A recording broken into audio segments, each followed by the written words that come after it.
Hey YouTube, how's it going? It's Quinton here, and this is tutorial number 48. And in this tutorial I'm going to speak to you guys about the text area element that you can add into your form.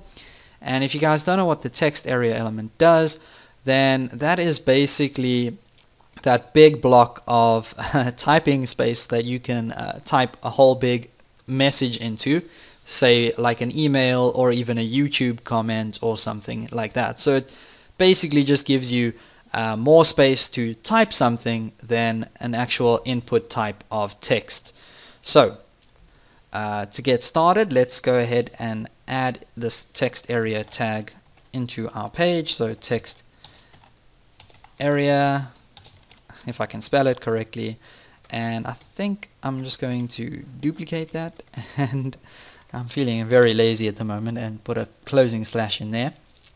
Okay, and then I'm going to give this text area an attribute, and you can probably guess which attribute it is. It's going to be the name attribute. And the reason why we give every one of our elements a name is because whenever the user fills data or data, I don't know how you guys like me to say that word, but I say data, and a lot of other people say either data or data. So anyway, whenever the user fills data or data into this text area, we need some way of identifying that data, and we're going to identify that by the name that we're going to give this text area. So I'm going to give this text area a name of story, because I'm going to ask the user to tell me a story. So tell me a story, and I'm going to add a break tag in here for display purposes. But now whenever the user was to visit this web page, we get this question over here, or rather a command, tell me a story, and then the user actually has to tell us a story. Type it in here. Okay, and then I'm going to speak to you guys about two other attributes that we could place into this text area. Okay, and both of them are actually for resizing this text area. So right now you can see we're able to resize it and make it as big as we want, but by default whenever we refresh this, the text area appears to be quite small. So we can make that a lot bigger if we go back to Notepad, and we could add in two other attributes. I'm going to add in an attribute of rows, and I'm going to set that equal to 15. And then I'm also going to add in an attribute of columns, and I'm going to set that equal to, let's say, 60.